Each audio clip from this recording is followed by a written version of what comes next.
Hi, this is Paul Slack. It's Good News Planet. I'm speaking to our good friend, Bill McCarthy. Hi, Bill. How are you? I'm doing just great. Excellent. Bill is such a supporter of the world's good news. He has an organization called the Unity Foundation. He's been involved with the World of Peace for many, many years, helped us with our Peace Day party, and just, I got to say in the old Yiddish, a mensch, which means a good guy. Bill, tell us about the Unity Foundation. Okay, well, the Unity Foundation was founded way back in 1976 for the purpose of promoting peace, cooperation, and unity throughout the world. In our early days, since we started in San Francisco, what we did originally was we used to put on some of the major concerts in Golden Gate Park, some of which became benefits for social causes, with people like the Grateful Dead, and Jefferson Starship, and Santana, and almost all the bands from the 60s. We also did the 20th anniversary of the Summer of Love celebration and the 30th anniversary, and really kind of kept that kind of spirit alive through the mid-70s, through probably the mid-90s or so. So that's the first thing. And then we got really involved in the need, I think, to really reach a broader audience. And that's when we decided to do a television show. And way back in 1998, we created something called the Positive Spin television show, mostly because I personally was tired of all the negativity in the news, the sensationalism and the titillation, and felt that there were some positive news stories and innovations and solutions to global problems that really wasn't being covered at all, and that we should take it upon ourselves, as other entities have done, as Paul has done, to really shine a light on those organizations, those breakthroughs, those individuals who really are creating the changes on the planet. We're happy to say that the show has now been on for 16 years. We air nationally on both DirecTV and Dish Satellite Network, and on a series of cable stations as well. This is all through the auspices of our friends at Free Speech TV, which is also a very great vehicle for people to get kind of a progressive view of the world. And the show itself is basically it's a news and public affairs program. And again, what we do is highlight the world's change makers and give them the coverage they need to further their work and to further promote the need for a better planet. Then over the last 5 years, actually now into our 6th year, we created something called the Peace Day Global Broadcast. Now that's kind of an interesting story because one day I just had this vision that it would be great if we could use the communications of the world to, for one day, focus exclusively on peace. And I knew that the first person I had to call, even to get a blessing to do that, was Avon Madison, who I'm sure you know. Avon Madison and the former Assistant Secretary General of the UN, Robert Mueller, really had been the kind of the driving force that brought the whole concept of creating an International Day of Peace to the General Assembly way back in 1981. And so I thought, if I'm going to do something like this, I really need to get their blessing. And as fate would have it, I left a message for Avon, who I've known for many years, and got a call back on a message saying, I've been waiting for that call for 25 years. Now, not necessarily from me, but from someone, because her and Robert Mueller, in the very beginning, had been talking about this kind of concept, of course, long before there was the Internet.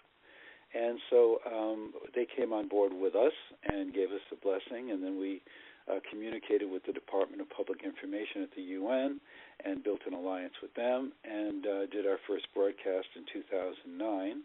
And each year it's getting, reaching more people around the world. In the last couple of years, we've done a lot of live streaming of special events. And at one point we had streamed, one year it was 30 events from 23 locations around the world, 23 countries.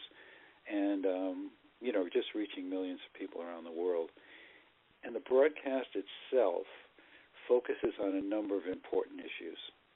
It promotes the UN, its humanitarian agencies, but also those organizations around the planet working for peace, the environment, human rights, social and economic justice, with a special focus on the achieving of the UN Millennium Development Goals. So that's basically how the broadcast works, and we've also been blessed by, as you know, by having many celebrities come on board to do their personal peace messages and to support the broadcast by doing promotional videos for them. So we're just moving ahead. Every year it gets a little bit stronger. And finally this year we're really excited because we have now just built an alliance with an educational institution, which is San Francisco State University. And they've agreed to let us use their studios for the broadcast studios for the Global Peace broadcast on September 21st. And also they have crews of students with cameras. They've got like 8 cameras that they're going to be able to take to different locations and live stream events for us and cover events specifically for the day. So I guess that's kind of, in a nutshell, the work that we do.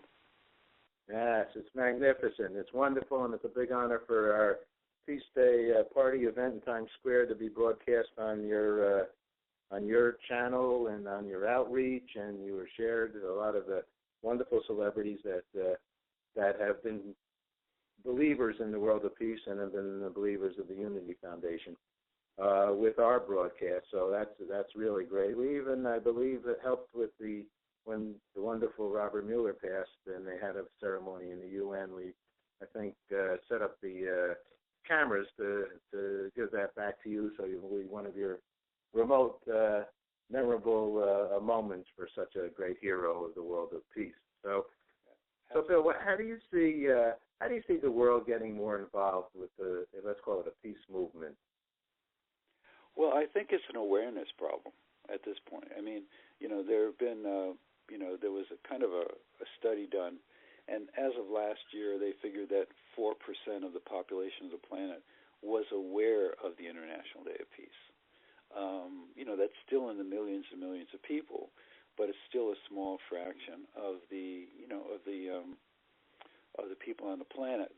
I think that we have a job to do, and that job is to create the kind of programming that not only enlightens people to what's going on in the world, the problems that need to be solved, the solutions to being created to solve those problems, but we have to make the content that we present palatable to the way people look at things. It's like you go on YouTube. It's like if it's not 3 minutes in length, people are going to just turn it off. So we have to really, really consider how do we use the tools at hand in the best way to reach the most people in a way that's palatable to them, not in a way that we may think is the appropriate way all the time, but in a way that really fits the times. And that's a challenge, I think. But that's also a way to reach many more people. I mean, when you look at some of these YouTube things that that get millions and millions, of visitors and hits, a lot of times it's pretty, ridiculous things. And so we need to really go, well, how do we reach these audiences that so far have been just interested in I hate to use the word fluff, but in kind of these fluffy things. So one of the things I thought is, it's like, one of the things would be to make peace humorous somehow, and I don't know exactly how to do that, but, to take a humorous slant in some fashion. So first of all, it shows people that we don't take ourselves seriously all the time, but also that they can relate to it. And of course, they say that laughter is a thing that opens up people's heart and their minds.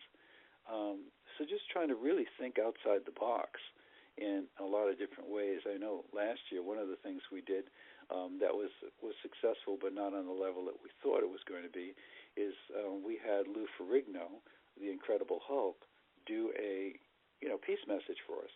And he's just the greatest guy and really was passionate about this. And he was able to open up as, I'm the Incredible Hulk. and this is what I believe about peace. And we figured, well, some people will find that interesting, because it's kind of a unusual twist to have someone who's played the superhero, the Hulk, also be passionate about peace. So I bring that up is because I think that we really need to, as peacemakers, really think outside the box, because we're trying to reach, a global audience, and many of the people in the audience really have little knowledge, not only about the issues, but about the UN itself. I mean, the U.S., if you ask people in the U.S., what does the UN do, they'll probably say, it does peacekeeping, which it does, fairly well, and then there's UNICEF.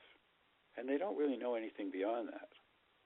And so it takes it upon ourselves, and also the UN, I think, to take greater strides in really promoting the positive things that the UN's doing and the positive things that people are doing around the planet that unfortunately are not yet receiving the media coverage that they deserve.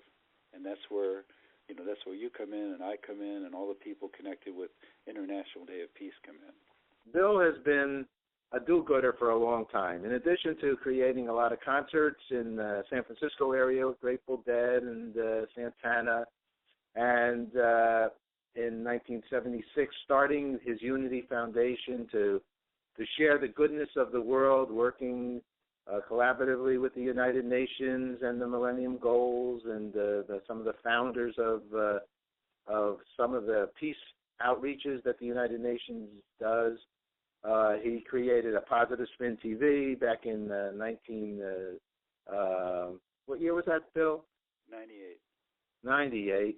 He's been on some of the major broadcasters and is very focused on the world of peace, and now is announcing a new partnership with San Diego University to be the home remote location to broadcast the International Day of Peace, which will be September 21st, a new partnership. So he elaborated more the first time, so maybe we heard that as well.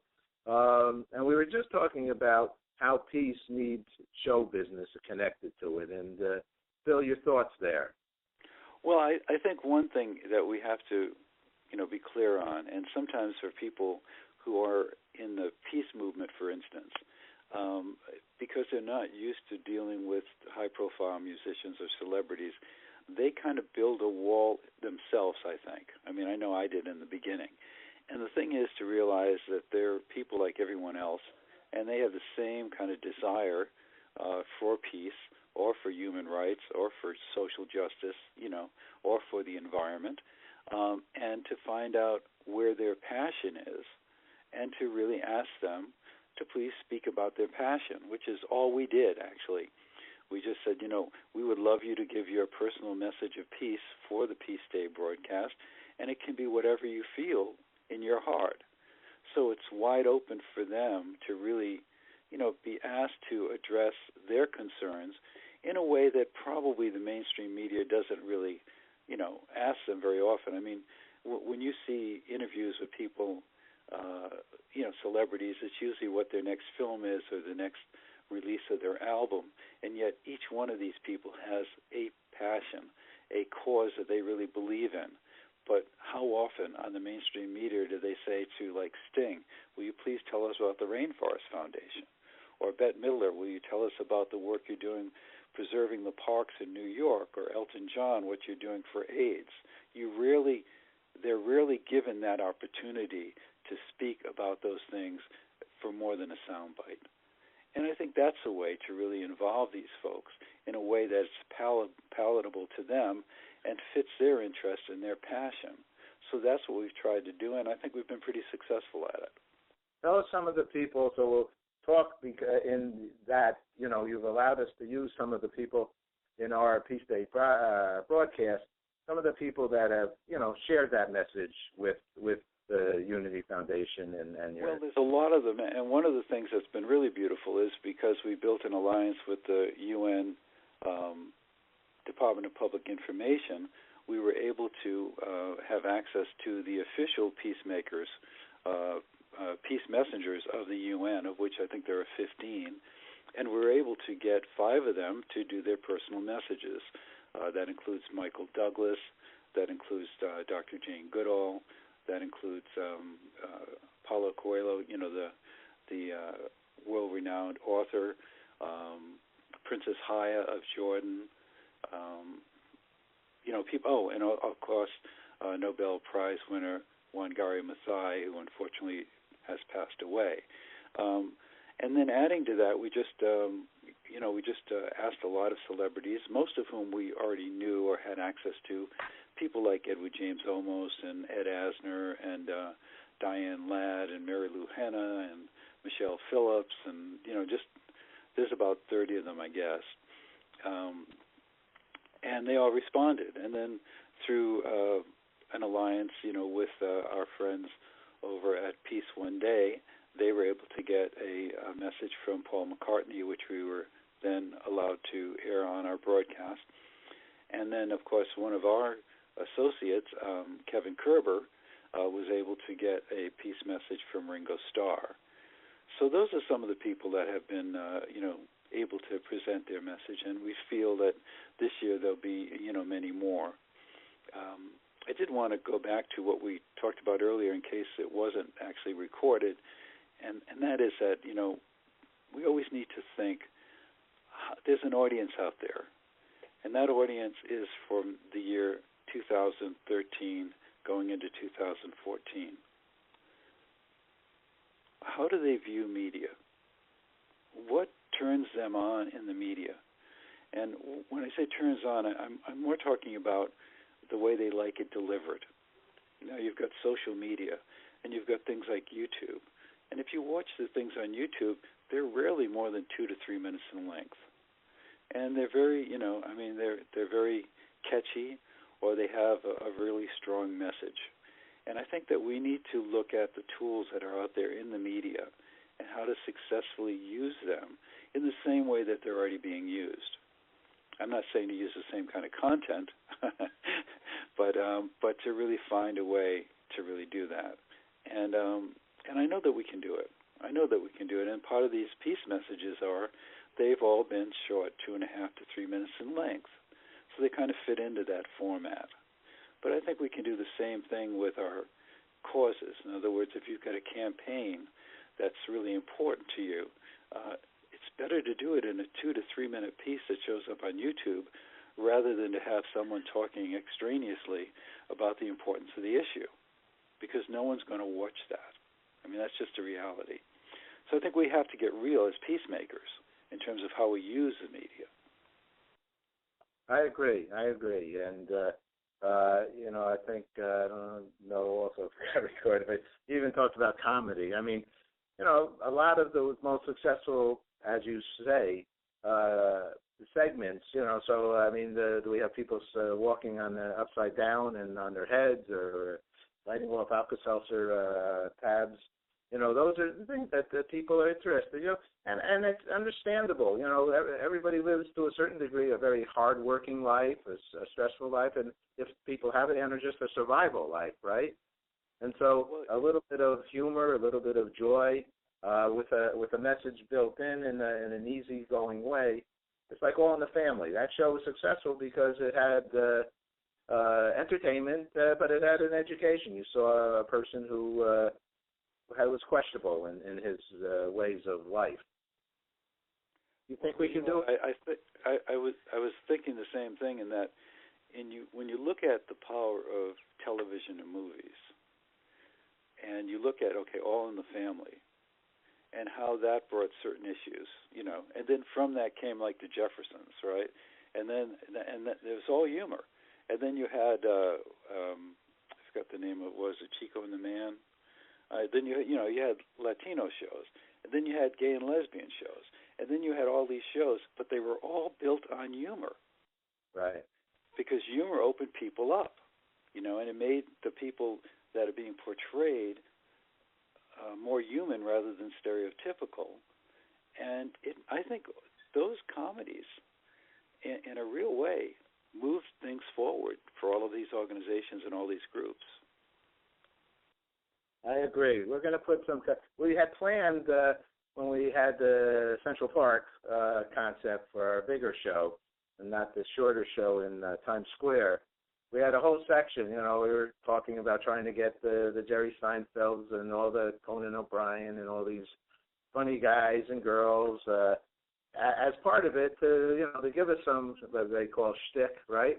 About peace. Those guys could really make a funny thing that has strength in its message, but delivered in that comical way, right? Exactly. All right. Well, we can still do that. We're still about this. Bill, you're going to continue on with the world of peace forever? Is this your mission in life? And let me ask you, that's one thing, and then two, and if it is, it was the past, how come? I think that, in my case anyway, it has just been a passion that drives me.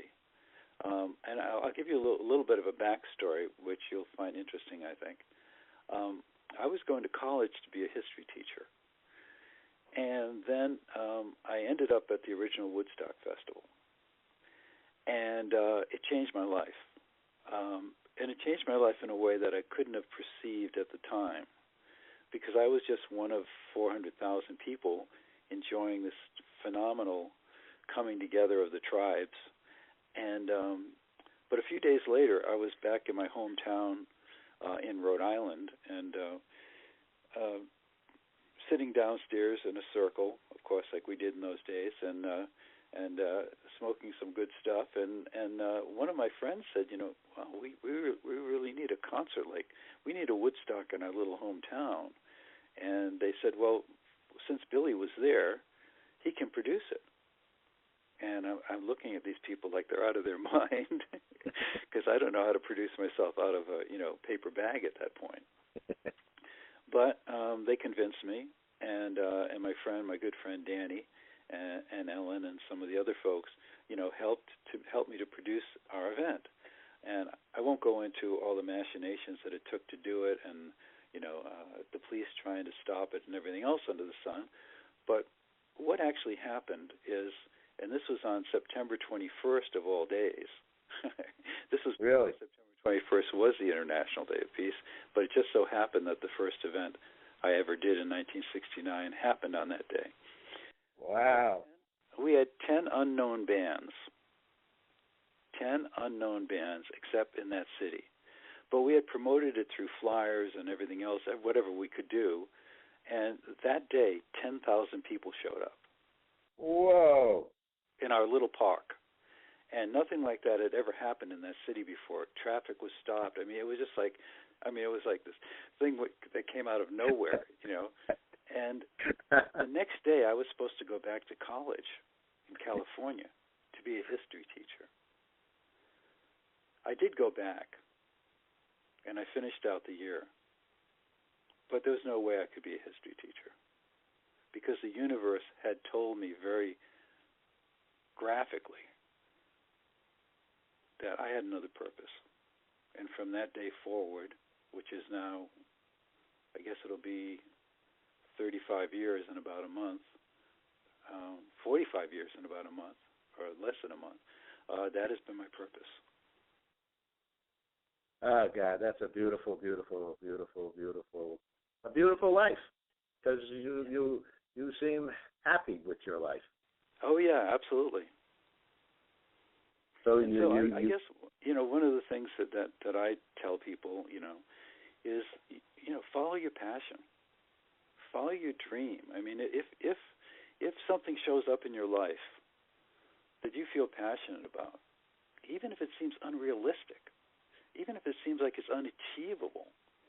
I mean, when we first started putting on the concerts in Golden Gate Park, the first one, I didn't know any of these performers. I didn't know them at all. We just wanted to put on a unity festival. And we did.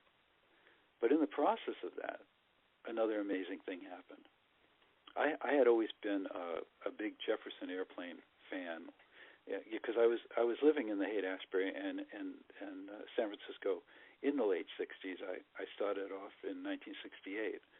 So I used to go to all the concerts and all of that. But I was really drawn to this one band, and mostly because I think they were like the political vanguard, you know what I mean, in terms of their music and bringing everyone together. And I always had this feeling I was going to do something with them, even though I was just this like 19-year-old kid, you know, at the concerts, you know. And so when I decided to do the first Unity Festival, it came from, I was inspired by a song that they had then become the Jefferson Starship at that point, but it was mostly all the original members. They had a song called Ride the Tiger, and which I really liked. Well, in the middle of that song, there's a line that says, "In the summer of '75, the whole world will again come alive." And I heard them sing this at this big concert that Bill Graham put on in April of that year.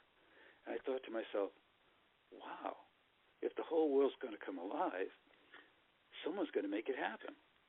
And I turned to my producing partner, Richard, and we hadn't even produced our very first event in San Francisco. We were going to produce something for 200 people in May.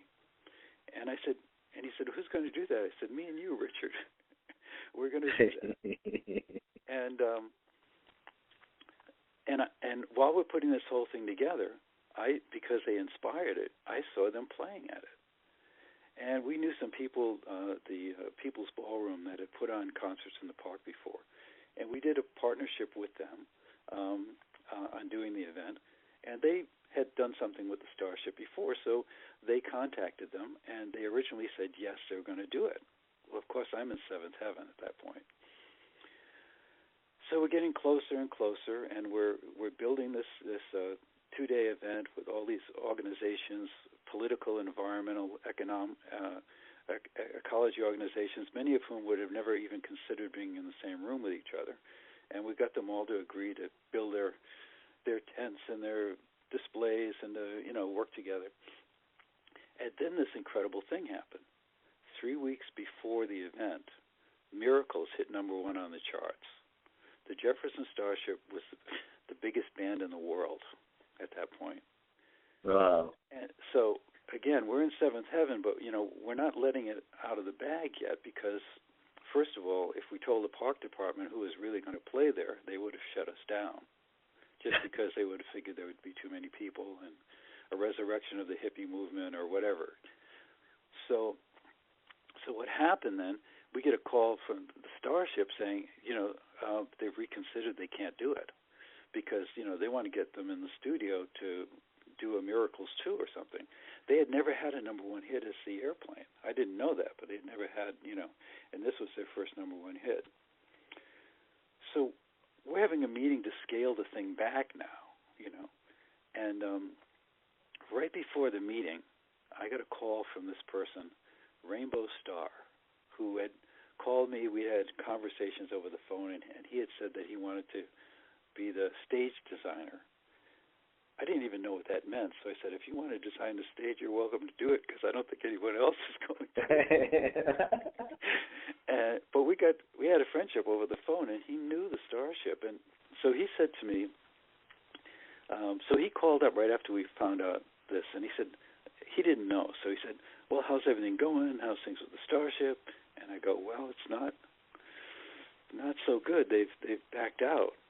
And he said something to me that changed my life. He said to me, I don't care what they said. What do you see? And I started crying because I could see them on that stage. I mean, they had to be there. So he gave me a number to call this person who was their publicist. I didn't even know what a publicist was at that point in my life. So I called their office, and she answered the phone. This wonderful woman, Cynthia Bowman, God bless her. And he told me, just pour your heart out to this person, which I did. I said, look, we've got almost 50 organizations, many of whom would never be in the same room with each other. They're coming together for unity, and it's all inspired by your band, and they just have to be there. So I didn't think anything more of it. And we went to a meeting to scale down, and the head of the People's Ballroom, this guy, Ron Lambert, he while we're having the meeting, he gets a phone call, and he's this really big guy, you know. But anyway, he comes back about 3 minutes later, and he's white as a ghost and looks like he's going to pass out. And he says to me, and I'll delete one of the words, but he says, "McCarthy, I don't know what you told them, but they're coming, and they're bringing the Grateful Dead with them." Whoa, my God. They did, and 50,000 people showed up to our very first event in San Francisco. Whoa, yay. So if it's that, or, you know, me telling my friends, you know, when we started Positive Spin that I wanted to do a television show, and even my friends that did television laughed at me, "You're going to do what?" And the Peace Day broadcast, none of these things were in the realm of my understanding. None of these things did I have the tools to even take the next step. But the passion was there. I took the step, not knowing where it was going to lead, and every single time the next step was there, and the people that were needed to make it happen were all there. I love it. Bill, last question for you at this moment, and I could talk to you forever. Bill, what's good news for you? What's good news for me? Good news for me is that there are people all over the planet that are rolling up their sleeves, giving of themselves on so many levels. And at some point, that's going to come together to, you know, on a level that is going to really change the planet. But part of the way we got to do that, though, is we have to make sure that their message is out there. We need to make sure that we support what they're doing, put them in the spotlight, and change the trajectory of how the media portrays peace, the environment, social justice, human rights. These have to be at the forefront of not only what people see, but of their consciousness. And that's our responsibility because of what we do. And we have to keep doing it better and better and better until one day when people turn on their television and turn on their internet and turn on the radio, the lead story is going to be about peace, innovations, and solutions to the problems that face our world. Fantastic. Bill McCarthy, Unity Foundation, Positive Spin TV, good friend. Thank you so much for sharing the good news with us. It is my pleasure. Take care, my friend. Okay, bye. Bye-bye.